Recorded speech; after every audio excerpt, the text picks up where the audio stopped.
अगला जो टॉपिक आता है वो होता है डेटा टाइप। अब अभी मैंने आपको वेरिएबल टॉपिक पढ़ाया, अगर मैं आपसे एक सिंपल सा क्वेश्चन करूं कि वेरिएबल टॉपिक का यूज क्या है, तो क्या आंसर होगा? क्या यूज है वेरिएबल टॉपिक का, बता सकते हो? Sunita, yes sir. Variable topic का काम क्या है बताओ? सर कोई भी मतलब प्रोग्राम करने के लिए। नहीं, अभी मैंने क्या बताया? वेरिएबल टॉपिक का काम है किसी भी मेमोरी को एक नेम एलोकेट कर देना। नेम देखो, एलोकेट। हाँ देखो कि यहाँ पर वेरिएबल टॉपिक हमने पूरा पढ़ा। हमने क्या सीखा कि मेमोरी जो वेरिएबल है ए, इसका काम क्या है कि ये जो मेमोरी है इसको एक नेम एलोकेट कर रहा है ताकि मैं इस मेमोरी के अंदर वैल्यू को असाइन कर सकूं। तो मेमोरी को नाम देने का, एक नाम देने का काम किस टॉपिक का है? वेरिएबल, है ना? वेरिएबल टॉपिक का काम है। पर मान के चलिए, ठीक है, मैंने मान लिया कि वेरिएबल टॉपिक के थ्रू मैंने एक वेरिएबल को नाम दे दिया ए, तो यहां पर ए बन गया, तो यहां पर एक मेमोरी क्रिएट हो गई ए नाम से, जिसका नाम क्या है? ए। ठीक है, बट मैंने इसका साइज तो दिया नहीं, है ना? तो साइज देने के लिए हम क्या यूज करते हैं? Data type. तो जैसे मैंने लिखा इंटीजर, तो ये जो है मेमोरी, इसको कितने बाइट साइज एलोकेट हो जाएगी? 2 बाइट का साइज ये एलोकेट हो जाएगा। मतलब इसके अंदर में 2 बाइट के अंदर की वैल्यू को स्टोर करके रख सकता हूं। डन। तो जैसे मैंने डाला 10, ठीक है, तो ये 2 बाइट का क्या रेंज होती है वो मैं अगली क्लास में एक्सप्लेन करूंगा। तो ये 2 बाइट का मेमोरी स्पेस लेता है। तो अगर मैं सिंपल बात करूं कि ए अपने आप में अकेला कुछ नहीं कर सकता जब तक मैं उसके नेचर को डिफाइन ना करूं। तो सिंपल सा काम क्या है, अगर मैं पूछूं कि इंट टॉपिक का काम क्या है, तो 2 काम है इसके। किसके? इंट अगर मैं इसको डिक्लेयर करता हूं तो इसके 2 काम निकलते हैं। पहला काम क्या होता है इंटीजर का? गिव मेमोरी स्पेस, कि मेमोरी स्पेस कितना लेगा। और दूसरा काम है नेचर ऑफ नंबर, नंबर का नेचर कैसा होगा। ये दोनों कौन डिफाइन कर रहा है? इंटीजर। नेचर का मतलब कि उसमें केवल मैं होल नंबर ही स्टोर कर सकता हूँ, पॉइंट्स वाली वैल्यू स्टोर नहीं कर सकता, केवल इंटीग्रल वैल्यू ही मैं उसमें स्टोर कर सकता हूँ, इंटीजर वैल्यू। ठीक है, तो इंट जो है डेटा टाइप, ये क्या बताता है हमें कि इसका मेमोरी साइज क्या होगा और इसका नेचर क्या होगा। तो डेटा टाइप के द्वारा हम क्या कर सकते हैं? We can tell the status of our memory या वेरिएबल मेमोरी। हम अपनी वेरिएबल मेमोरी का स्टेटस बता सकते हैं किस टॉपिक के द्वारा? डेटा टाइप के द्वारा। Means we can set the size और नेचर ऑफ अवर वेरिएबल। हम अपने वेरिएबल का साइज और नेचर क्या कर सकते हैं? सेट कर सकते हैं। किस टॉपिक के द्वारा? डेटा टाइप टॉपिक के द्वारा, है ना? अगली चीज है देयर आर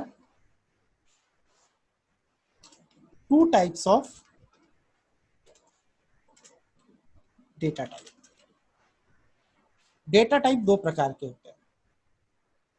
फर्स्ट, पहला डेटा टाइप होता है प्रिमिटिव, प्रिमिटिव डेटा टाइप। और दूसरा जो डेटा टाइप होता है उसे कहते हैं non primitive, non primitive. Primitive data type और नॉन प्रिमिटिव डेटा टाइप। जो प्रिमिटिव डेटा टाइप है इसका एक और नाम होता है प्री डिफाइंड डेटा टाइप। इसको एक नाम और क्या दिया गया है? Pre defined. इसको हम और कह सकते हैं fundamental data type, fundamental data type. और इसको एक और नाम दिया गया है इनबिल्ट डेटा टाइप,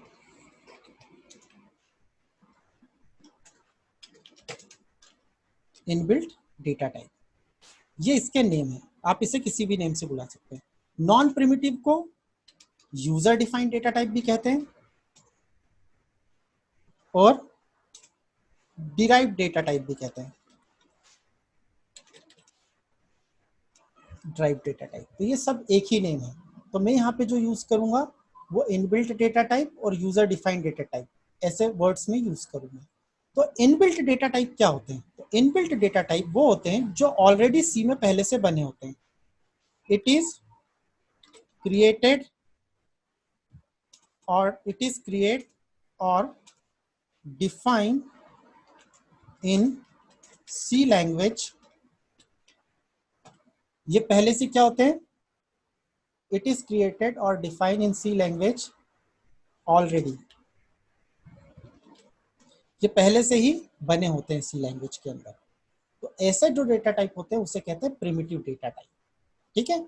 और ऐसे डेटा टाइप जो यूजर द्वारा क्रिएट करे जाते हैं, it is used to create by user या थ्रू यूजर।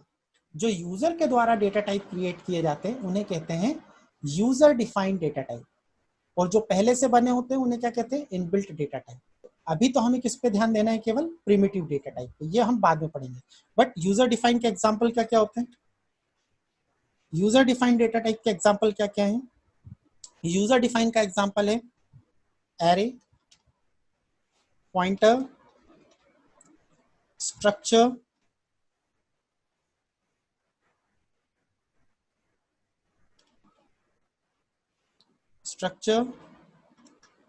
यूनियन,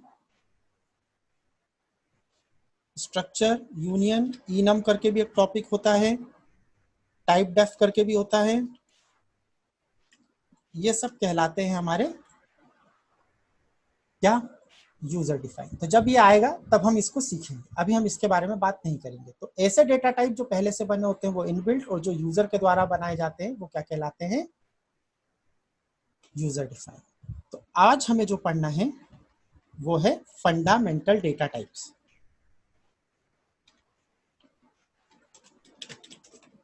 फंडामेंटल या यूजर इनबिल्ट डेटा टाइप। आज का जो टॉपिक है वो है फंडामेंटल डेटा टाइप। अब फंडामेंटल डेटा टाइप यहां पर होते हैं, पहला होता है इंटीजर, दूसरा होता है फ्लोट,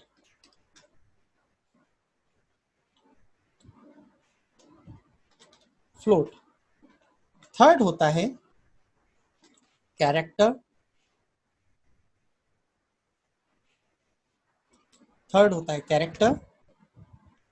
फोर्थ होता है स्ट्रिंग। ये किसके थ्रू बनता है? ये भी कैरेक्टर के थ्रू ही बनता है स्ट्रिंग, है ना। ये कोई अलग से डेटा टाइप नहीं होता है यहाँ पर ये तीन मेन डेटा टाइप होते हैं।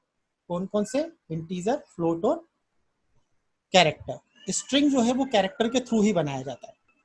फिफ्थ में एक लास्ट होता है हमारे पास वॉइड। ये कहलाते हैं हमारे फंडामेंटल डेटा टाइप्स। डन। इसकी मैं डिटेल डिस्क्रिप्शन अगली क्लास में लूंगा। डन। अभी मैं शॉर्ट में बता रहा हूँ आपको। अब पहली बात करते हैं इंटीजर डेटा टाइप का कब यूज करते हैं। इंटीजर डेटा टाइप कब यूज करते हैं? इसके भी तीन होते हैं, वो क्लासिफिकेशन कल देखेंगे। इंटीजर डेटा टाइप कब यूज करते हैं? If we want to store whole number value,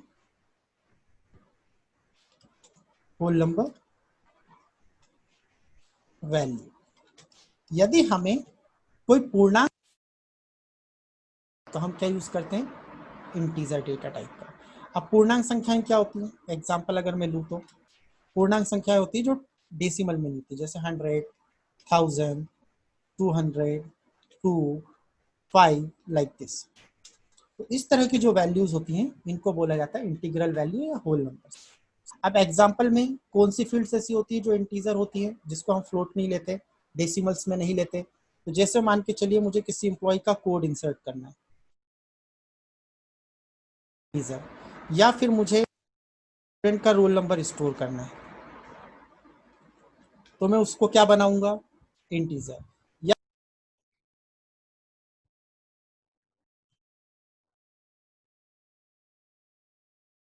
हम क्या कर सकते हैं? इंटीजर में। डन। तो ये होते हैं हमारे क्या? Integral values.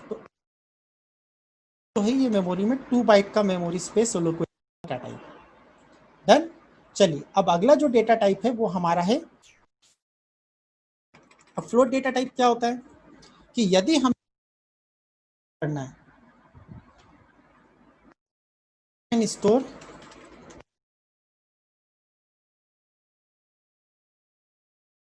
यदि हम स्टोर करना चाहते हैं डेटा टाइप क्या रखना पड़ेगा, फ्लोट। डेसिमल नंबर्स क्या होते हैं, एग्जाम्पल जो पॉइंट्स में होते 4.24 हैं 4.5 8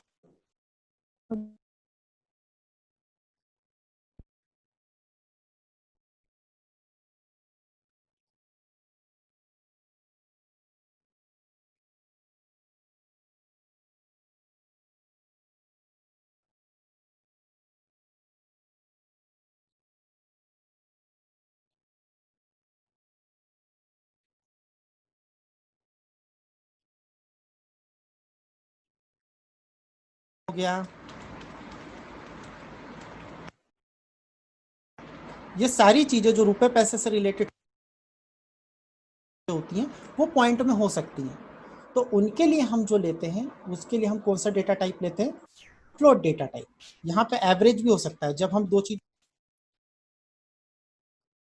हाँ तो एवरेज को भी हम फ्लोट डिक्लेयर करते हैं। जहाँ पे फ्रैक्शन होता है मतलब डिवाइड होते ही चीजें तो पॉइंट में आंसर आने के चांसेस होते हैं, तो फ्रैक्शनल्स वैल्यू को भी हम फ्लोट में डिक्लेयर करते हैं उसके आंसर को। ये जो होता है ये मेमोरी में 4 बाइट का मेमोरी स्पेस एलोकेट करता है। अभी कल टॉपिक फिर से मैं इसे पढ़ाऊंगा पर इसको डिटेल में लेंगे, अभी मैं शॉर्ट में बता रहा हूँ। डन। तो if you want to store any single alphabet, single digit between 0 to 9 और सिंगल स्पेशल कैरेक्टर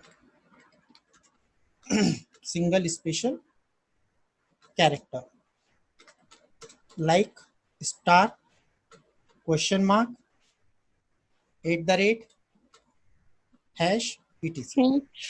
यहाँ पर यदि हमें एक कैरेक्टर स्टोर करना है, सिंगल मतलब ओनली वन, कलेक्शन नहीं चाहिए मुझे।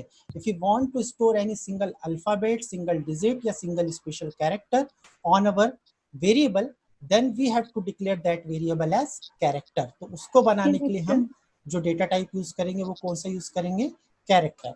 और ये जो मेमोरी में साइज लेता है इसका साइज होता है 1 बाइट का।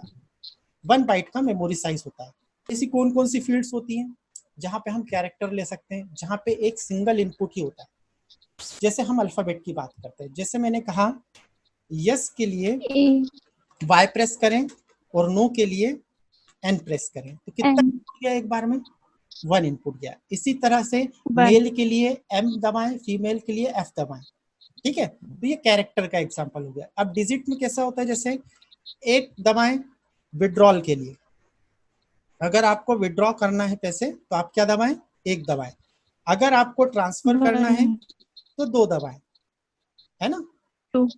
तो इस तरीके की चीजें जहां पर डिजिट होते हैं कि एक नंबर दबाने से ऐसा होगा, 2 नंबर दबाने से ऐसा होगा, तो उसके लिए हम क्या यूज करते हैं, डिजिट का। अब स्पेशल कैरेक्टर आपने कहाँ देखा है, रिंगटोन कॉपी करने के लिए स्टार दबाएं, कितना इनपुट गया एक बार में, एक इनपुट गया, होता है ना जब हम किसी को फोन लगाते हैं तो रिंगटोन कॉपी करने के लिए स्टार दबाएं। तो इस तरह की चीजों के लिए जहां पे हम सिंगल इनपुट लेते हैं किसी भी यूजर से, तो उसके लिए हम डेटा टाइप क्या बनाते हैं, कैरेक्टर। डन। तो यहाँ पर कैरेक्टर डेटा टाइप को हम इस तरह यूज करते हैं। अब लास्ट जो होता है हमारे पास वो होता है स्ट्रिंग। स्ट्रिंग का काम क्या होता है, collection of character are called string. Simple सी डेफिनेशन है, कलेक्शन ऑफ कैरेक्टर, ये डिटेल में टॉपिक है, इसको जब डिटेल में आएगा तो डिटेल में भी करेंगे। Collection of character are called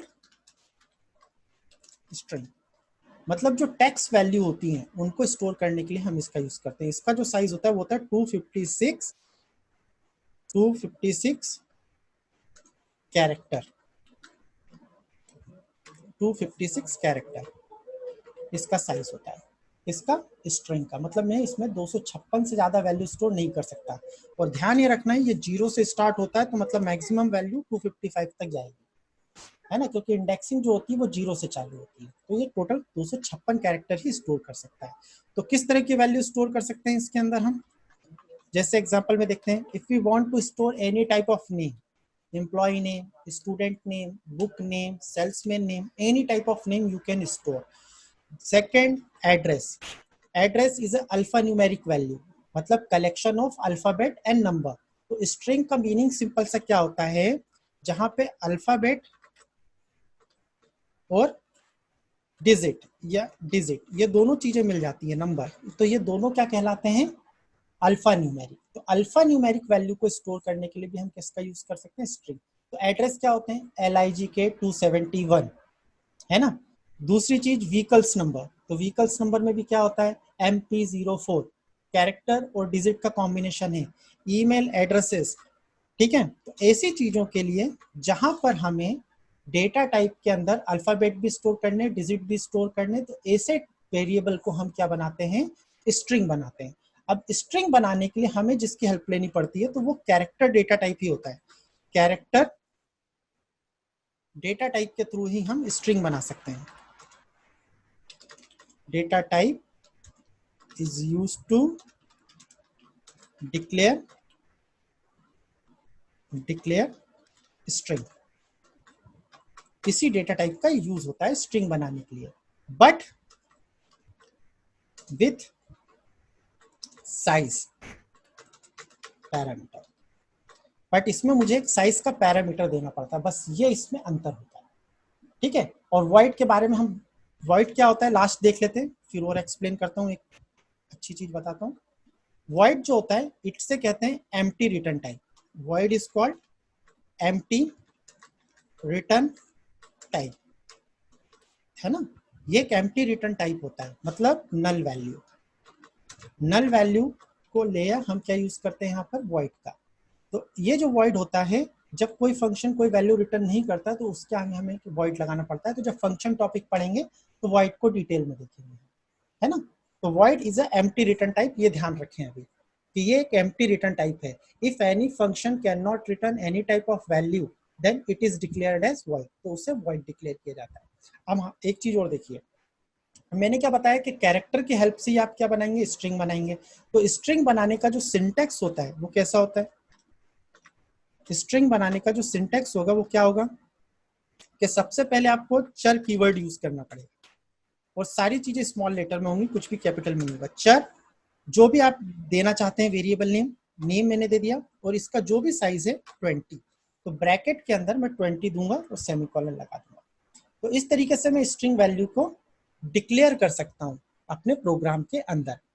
done. तो विथ साइज के साथ हमें इस कैरेक्टर को यूज करना पड़ता है स्ट्रिंग, और इसमें मैं 256 कैरेक्टर से ज्यादा बड़ी वैल्यू नहीं ले सकता। इसी की तरह अब तो यहाँ पर मैंने क्या बताया कि इसके लिए मुझे कौन सा कीवर्ड यूज करना पड़ेगा, कीवर्ड भी लिख देता हूँ। कौन सा कीवर्ड यूज करना पड़ेगा, चर कीवर्ड। चर कीवर्ड, मुझे चर कीवर्ड यूज करना पड़ेगा स्ट्रिंग के लिए। कैरेक्टर के लिए भी मुझे क्या यूज करना पड़ेगा, चर कीवर्ड। चर कीवर्ड, बट यहाँ पे मुझे साइज देने की जरूरत नहीं है। तो सिंटैक्स देख लेते हैं इसका। सिंटैक्स चर कीवर्ड में जैसे मैंने दिया चर p, तो इसके अंदर केवल मैं एक ही अल्फाबेट स्टोर या एक ही डिजिट स्टोर कर सकता हूं। तो उसको करने का तरीका क्या है, p equal to single quotes के अंदर कोई भी कैरेक्टर। तो कैरेक्टर के अंदर जब भी वैल्यू दी जाती है वो सिंगल कोट्स के अंदर होती है, ध्यान रखिएगा, है ना। और स्ट्रिंग के अंदर जब वैल्यू दी जाती है तो वो डबल कोट्स के अंदर होती है। तो एक और फॉर्मेट इसका मैं बताता हूँ। जैसे मैंने कैरेक्टर बनाया चर, स्ट्रिंग का चर, और यहाँ पे मैंने बनाया नेम, तो यहाँ पे डायनेमिक एरे में डिक्लेयर करूंगा, मतलब ओपन क्लोज, यहाँ पे कोई साइज नहीं दूंगा। डन। और यहाँ पर मैं क्या करूंगा, डबल कोट्स के अंदर एक नेम दे दूंगा, लाइक रवि। तो ये जो नेम है इस नेम के अंदर कॉपी हो जाएगा, है ना। तो नेम मतलब स्ट्रिंग देने के लिए डबल कोट्स यूज करते हैं, जबकि कैरेक्टर को असाइन करने के लिए सिंगल कोट्स यूज करते हैं। ध्यान रखना, कैरेक्टर हमेशा सिंगल कोट्स में ही इंडिकेट किए जाते हैं। अगला वो होता है हमारे पास फ्लोट। तो फ्लोट बनाने के लिए हम कौन सा कीवर्ड यूज करते हैं, फ्लोट कीवर्ड। फ्लोट कीवर्ड का यूज करते हैं फ्लोट डेटा टाइप डिक्लेयर करने के लिए। सिंटैक्स, सिंटैक्स अगर मुझे फ्लोट वैल्यू डिक्लेयर करनी है तो मैं कैसे करूंगा, फ्लोट फ्लोट पी आई, और मैंने दे दिया P I equal to 3.14 like this. तो इस तरीके से मैं इसके अंदर फ्लोट वैल्यू इंसर्ट कर सकता हूँ और ये कितने बाइट मेमोरी स्पेस लेता है, 4 बाइट। उसी तरह इंटीजर के लिए हम जो कीवर्ड यूज करेंगे वो है इंट कीवर्ड। तो इंट कीवर्ड का यूज करके हम इंटीजर वैल्यू डिक्लेयर कर सकते हैं। कैसे? सिंटैक्स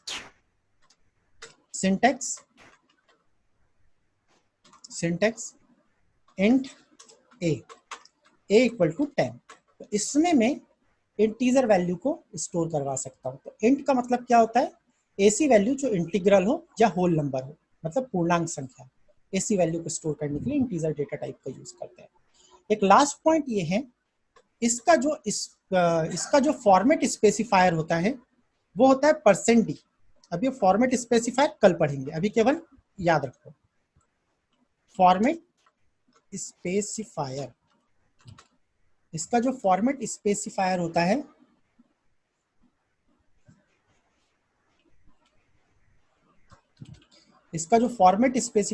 वो होता है %d।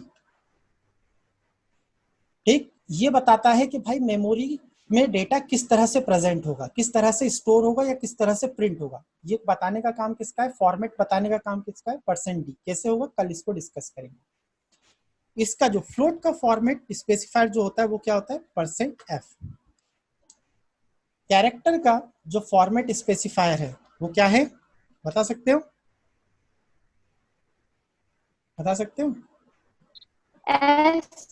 सी। कैरेक्टर का होता है %c और स्ट्रिंग का होता है %s।